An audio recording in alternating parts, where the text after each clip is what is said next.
We got a new one, and I think I'm gonna like this one. Am I the asshole for giving honest feedback on my boyfriend's music production? This one sounds like it's gonna be real interesting. As somebody who is married to somebody who is not into music, for me, that's a low-key cheat code to have somebody so close in proximity that I can bounce my music off of and be able to get a real sense of what the audience might think that has no inclination into how music is done. I mean, she has some inclination. She's married to me. I'm curious to see how this one goes. My boyfriend is a music producer, songwriter, and singer. Off to a good start. There was a trending song by another artist that had gone viral. I suggested to my boyfriend that he should try remixing it, and it could go viral again with his touch.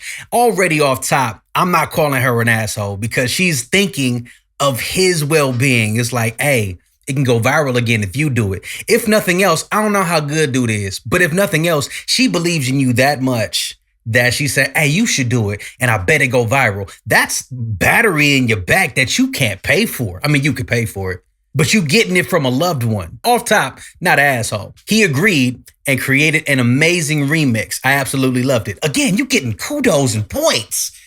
That's what I'm talking about. However, before uploading it, he said he wanted to make a few changes because although he liked it, he wasn't fully satisfied with it. We getting into dangerous territory, man. This sounds like the typical perfectionist type of mindset. I know I've been here before. I have friends that been here before. It's like, it's cool, but I could do a little bit more to just push it over the... Tread lightly, my friend. After 2 hours, he uploaded the track, but to me, it felt like he had completely changed it. Just to clarify, I'm not into music production myself. Man, I got a story for this. Hold tight. Let me get through this, but I got a story for this one. I gave him honest, constructive feedback and told him I didn't like the new version. I said the old version sounded way better to me. My exact words were, okay, so it sounds like she speaks another language, and I'm not going to try to read this because I will butcher it and I don't want to be disrespectful. English translation, thank you. I appreciate you for that. The earlier one was sounding very, very best. You turned it into garbage by making changes. Yo, in any language, calling your man's music garbage. While honest, we are sensitive creatures. And if my wife tells me I made something garbage, I don't care if she believes that. I don't care if it's very true. Give me a lighter touch than that. Don't tell me it's garbage. Cause I'm gonna feel some type of way. But you gotta keep it 100. She was honest about that. He got upset and told me I should watch my language. Yeah, you should watch your language.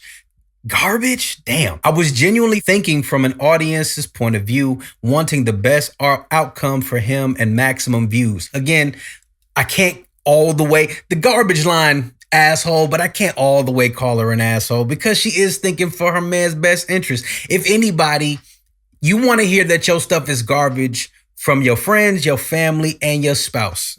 Or if you're in a relationship from the person you with, you definitely want to hear from them first. He took offense, but now I'm left wondering, am I the asshole? Okay, so let's talk about this. First off, no, I don't think that she's an asshole. When you're in a relationship with an artist, the best thing you can be is honest and forthcoming with the information. As confident as a lot of artists may seem, it's predicated upon the validation of others. I know that's kind of touchy territory for some people because some people are like, I don't need validation. And you don't.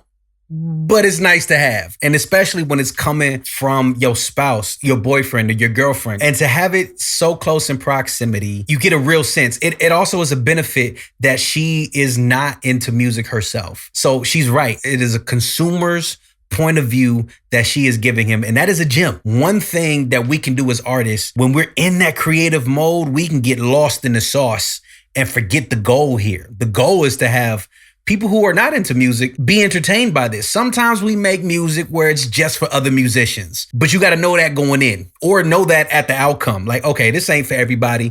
This is just for me, or this is just for other music heads, or this is for other musicians. You know what I mean? Like, it's not necessarily for everybody sometimes. But if your girlfriend is telling you this is not it, I like the other version, we could tinker away so much that we lose the mission. I got a story for you. I got this song called Good Shoes. I did it with the homie Drew C. He was on his campaign with the homie Farron Kid from Black OC, where they were doing 365 days back in 2020, the Gary Vee challenge. So I started off with the verse and then I got into the hook. The hook was way more melodic. It had more singing in it. I felt really good about it. So I go to my wife. It's not done yet. You know what I'm saying? It's not mixed. It's just kind of a rough vocal. So I play it for her and she goes, nah, I don't know. I'm just not feeling it. As hurt as I was by that, I listened. I had to chew past my ego because I tried to reason with her at first, like, oh, but what if you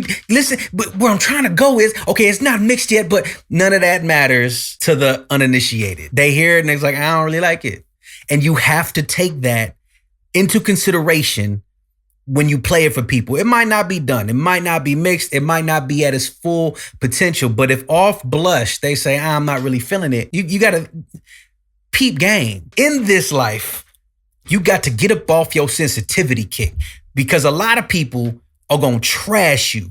They don't know you on the other end of the screen. Even watch me right now. You don't know me. So you can leave whatever you want in the comments. But if I'm too sensitive, I'm going to reply to each one of y'all comments like, oh, you don't know what's going on here. And I've been doing this for none of that matters to y'all. But if your spouse, your girlfriend, your boyfriend is telling you like, I ain't really feeling it. Remember, you take that critique, extrapolate it by 10 for the internet. That's how bad it's going to get out there. So if your girlfriend is telling you, nah, this ain't it, chew past your ego, sit down, and rethink the strategy. All in all, I'm going to say, shorty is not the asshole. I think she could have had a lighter touch by saying the music is garbage. Ooh, that hurt. That stings. That sounds like it could have been an argument at some point. She's not wrong. She's not the asshole. Although in the Reddit post, people was calling her an asshole. I think that's a whole bunch of sensitive people in that piece. What do y'all think in the comments? Let me know. If you are the significant other of a musician, have you ever had an instance where you tried to give them some advice, but they didn't really take it the right way and they got real butthurt? Other way around, if you're a musician and you're in a relationship with someone who is not, how would you want that information about a track that they don't particularly care for? How would you want them to address that? And then how far is too far when you're tinkering? You got to know when to pull that back, man. Anyway, tap in with me. You know I tap back. Peace. Everything meticulous.